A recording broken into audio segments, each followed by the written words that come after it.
ဒိုင်နိုဆောတွေမမျိုးသုံးခဲ့ဘူးဆိုရင်လူသားတွေပေါ်လာပါမလားလို့တွေးဘူးလားလူသားဆိုတာစာကြဝဠာကြီးရဲ့မဖြစ်မနေပေါ်လာရမယ့်တတ္တဝါလားဒါမှမဟုတ်ထပ်ဖြစ်ဖို့မဖြစ်နိုင်သလောက်ရှားတဲ့မတော်တဆမှုတစ်ခုလားဒီမေးခွန်းကိုဖြေဖို့အတွက်ဆိုရင်အချိန်စရာကိုလွန်ခဲ့တဲ့နှစ်ပေါင်း6600ဝန်းကိုပြန်ဆွဲရမယ်အဲ့ဒီတုန်းကကဘာကြီးဟာအခုလိုနူးညံ့တဲ့အပြာရောင်ဂျိုမဟုတ်ဘူးအေယာမတွားသွားတတ္တဝါတွေကြီးစိုးတဲ့ရက်ဆက်ကြမ်းကြုတ်တဲ့တိုက်ကြီးတစ်ခုပဲဒိုင်နိုဆောတွေဟာကဘာမြေကိုနှစ်ပေါင်းတန်း160ကျော်ကြာအုပ်စိုးခဲ့တာလူသားတွေကတော့မတ်တက်ဆလန်ရှောက်တက်ရာကနေအခုချိန်ထိနှစ်ပေါင်း6တန်းပဲရှိသေးတယ်။ Homo sapiens လူသားတွေပေါ်လာတာနှစ်ပေါင်း3သိန်းပဲရှိသေးတယ်။တကယ်လူသားယဉ်ကျေးမှုဆိုရင်တော့နှစ်ပေါင်း6000တောင်မပြည့်သေးဘူး။တနည်းပြောရင်ဒိုင်နိုဆောတွေကဘာကိုကြီးစိုးခဲ့တဲ့အချိန်ဟာလူသားယဉ်ကျေးမှုသက်တမ်းရဲ့အစ2600ရှိတယ်။အဲ့ဒီနှစ်သန်းပေါင်းများစွာကြာရှည်တဲ့ကာလအတွင်းမှာဒိုင်နိုဆောတွေ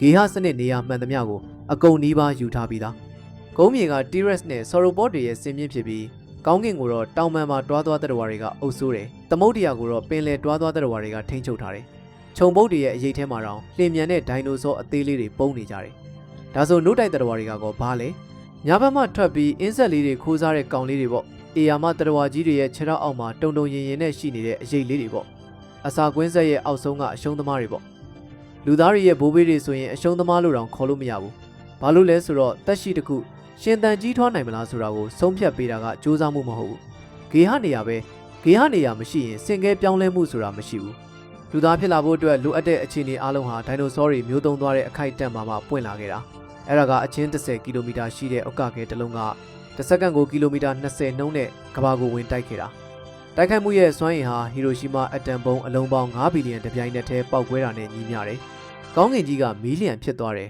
။သမုဒ္ဒရာတွေအငွေ့ပြန်သွားတယ်။တိုက်ကြီးတွေလောင်ကျွမ်းသွားတယ်။ဖုံမုံတွေကနေရောင်ကိုပိတ်သွားတယ်။ဒိုင်နိုဆောတွေကအသက်ခံရတာမဟုတ်ဘူး။ကဘာကြီးတစ်ခုလုံးရဲ့စနစ်ကနေပဲပြစ်ပယ်ခံလိုက်ရတာ။နို့တိုက်တရဝါတွေကတော့ဒီဒိုင်နိုဆောကင်းမဲ့သွားတဲ့ကွက်လက်ကာလမှာပဲယူယူမူမူကြီးထွားလာတော့တယ်။သူတို့ရဲ့ခန္ဓာကိုယ်တွေပိုကြီးလာတယ်။အုံနောက်တွေပိုကြီးလာတယ်။ကြောက်တတ်တဲ့စိတ်ကနေလူမှုဆက်ဆံရေးပိုကောင်းတဲ့အုပ်စုဖွဲ့နေထိုင်တတ်တဲ့တရဝါတွေအဖြစ်ပြောင်းလဲသွားတယ်။ဒါကမှမြောက်ဝန်တွေအတွက်နှေးကွေးပေမဲ့ခိုင်မာတဲ့စင်ကဲပြောင်းလဲမှုအတွက်ပြေးလန်းတစ်ခုပေးလိုက်တာအဲ့ဒီတိုက်ခိုက်မှုမဖြစ်ခဲ့ရင်လူသားတွေပေါ်လာဖို့ဖြစ်နိုင်ခြေက3ညလောက်နီးပါပဲဒါပေမဲ့တကယ်အရေးကြီးတဲ့နောက်ထပ်မေးခွန်းတစ်ခုကဒိုင်နိုဆောတွေမမျိုးသုံးခဲ့ရင်သူတို့ကိုယ်တိုင်ကလူသားတွေလောက်ညံရည်ထက်မြက်လာနိုင်ပါမလား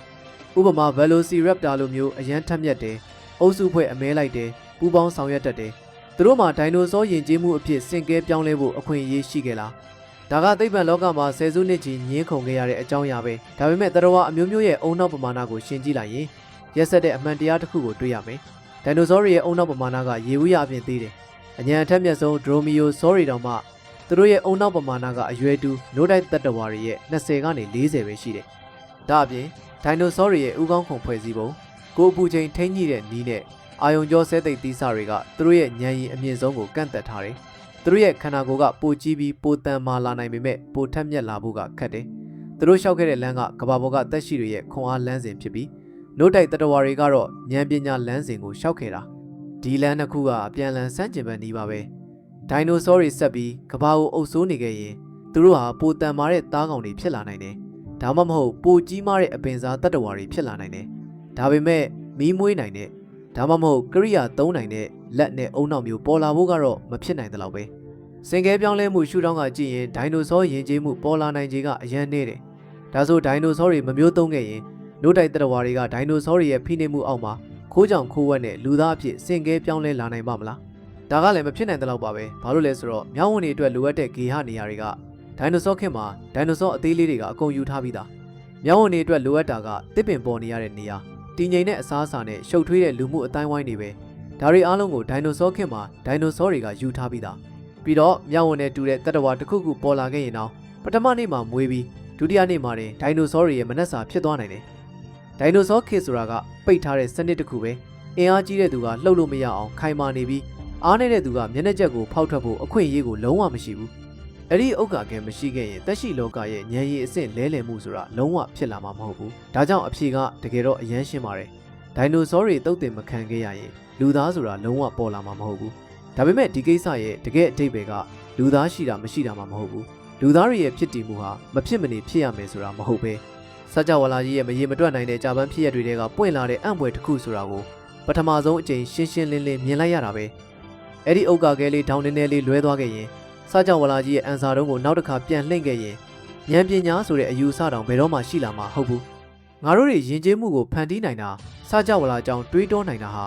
နှစ်ပေါင်း4.5 ဘီလီယံကြာမှတစ်ခါလောက်ဖြစ်ဖို့ဖြစ်နိုင်တဲ့ဖြစ်စဉ်တစ်ခုဖြစ်ကောင်းဖြစ်မယ်။တနည်းပြောရင်လူသားတွေဟာကဘာကြီးရဲ့ဇက်လိုက်မဟုတ်ဘူးအရန်လမ်းကြောင်းတစ်ခုပဲ။ဒိုင်နိုဆောတွေမလဲကြခဲ့ရင်ငါတို့မှာစင်မြင့်ပေါ်တက်ဖို့အခွင့်အရေးတောင်ရှိလာမှာမဟုတ်ဘူး။ဒီလိုဖြစ်နေလို့ပဲလူသားဆိုတာပိုပြီးတန်ဖိုးရှိလာတာပါ။